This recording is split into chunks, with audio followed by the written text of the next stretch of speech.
မင်္ဂလာပါ We Learn Together မှာအတူလေ့လာဖို့ပြန်လည်ကြိုးစားပါတယ်ကျွန်တော်နာမည် Eva ဖြစ်ပါတယ်ဆိုတော့ဒီနေ့မှာပေါ့နော်ကျွန်တော်တို့ဒီအတူလေ့လာမယ့်အရာတစ်ခုပါလဲဆိုတော့ကျွန်တော်တို့အရှိမတောင်းလျှောက်ဗီဒီယိုတွေကြည့်ခဲ့တယ်လို့ဆိုရင်တော့သိမှာပေါ့နော်ကျွန်တော်တို့ဘာလို့ဒီကျွန်တော်ရဲ့အတွေးခေါ်ကျွန်တော်နောက်တနည်းအားဖြင့် mindset shifting လုပ်ချင်အားဖြင့်ကျွန်တော်တွေးရတဲ့အဓိကအကြောင်းရင်းကဘာဖြစ်မလဲဆိုတော့ဒီနေ့ဗီဒီယိုထဲမှာကျွန်တော်ပြောပြသွားမှာဖြစ်ပါတယ်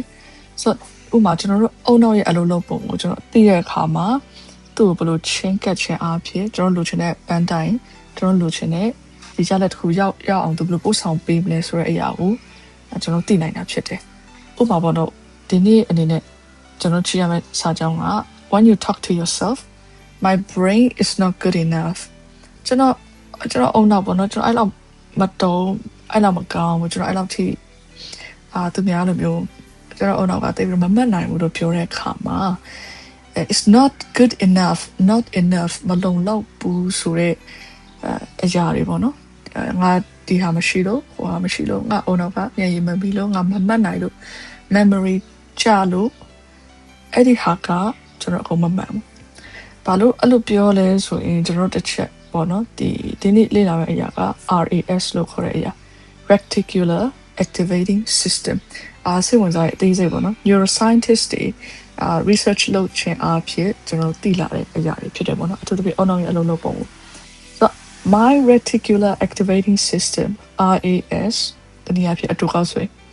my reticular activating system follows what I repeatedly focus on ကျွန်တော်တက်ခါအာယုံစိုက်တဲ့အရာကိုပဲကျွန်တော်အုံနောက်ကမှတ်တယ်ဆိုတဲ့အရာကိုပြောပြတယ် reticular activating system တနည်းအားဖြင့်ကျွန်တော်တို့ attention filter system လို့ခေါ်တယ်ကျွန်တော်တို့ဥပမာ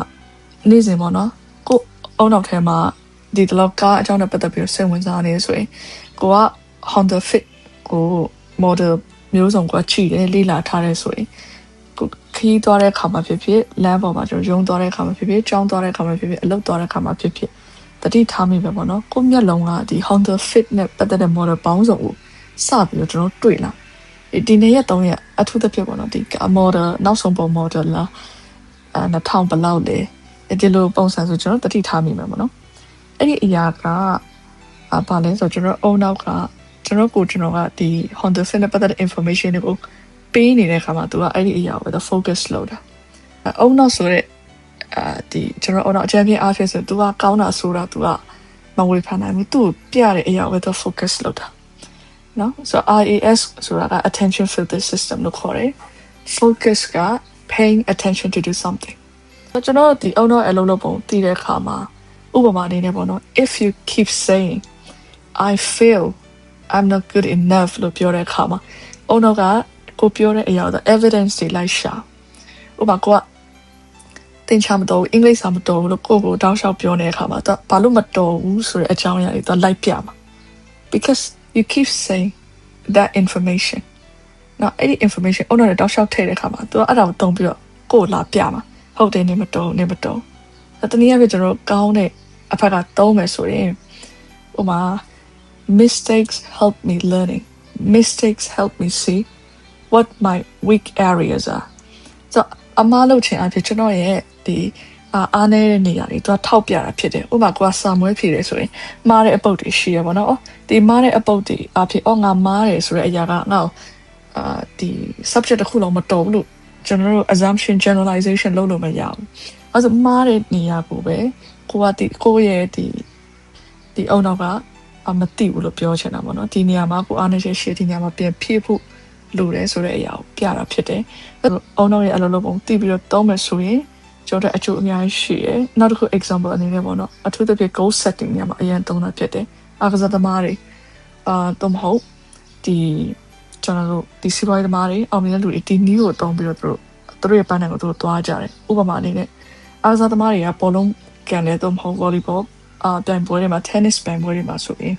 ဘယ်လိုလုပ်လို့ရှိလဲဆိုတော့ပြိုင်ပွဲမဝင်ခင်မှာခင်ဗျာသူပြိုင်ပွဲသူကိုသူစဉ်းစားတဲ့အရာသူအနိုင်ရပြီဆိုတဲ့ဟာကိုသူတွေးပြီးတော့သူအဲ့ဒီ feeling ကိုသူမှတ်ထားတယ်အဲ့ဒီတွေးတဲ့အရာကိုနေ့တိုင်းတွေးတဲ့အခါမှာကျွန်တော်တို့အုံနောက်ကသူ champion ရပြီသူနိုင်သွားပြီဆိုတဲ့အရာကိုပြောတဲ့အခါမှာသူတောက်လျှောက်နိုင်တဲ့ evidence တွေopportunities တွေသူလိုက်ပြတာဖြစ်တယ်ဆိုတော့အဲ့ဒီ RAS ရဲ့အလုံးလုံးပုံကတလို့ဖြစ်တယ် the grammar patterns အနေနဲ့ဆိုရင် my RAS follows what I repeatedly focus on subject အနေ subject verbs object clause အနေနဲ့သုံးထားတာဖြစ်တယ်ဆိုတော့ဒီအရာကိုကျွန်တော်တို့အုံနောက်ရဲ့အလုပ်လုပ်ပုံကိုသိမယ်ဆိုရင်ကိုယ့်ရဲ့ပန်းတိုင်အတွက်ကိုလိုချင်တဲ့ရလက်အတွက်ကျွန်တော်တို့သုံးနိုင်တဲ့လီလန်ကျွန်တော်ဘက်ကနေပပနဲ့သုံးရင်တော့လိုချင်တဲ့ပန်းတိုင်ရောက်မှာဖြစ်ပါတယ် so keep learning keep applying and we'll learn together see you in the next video have a good day everyone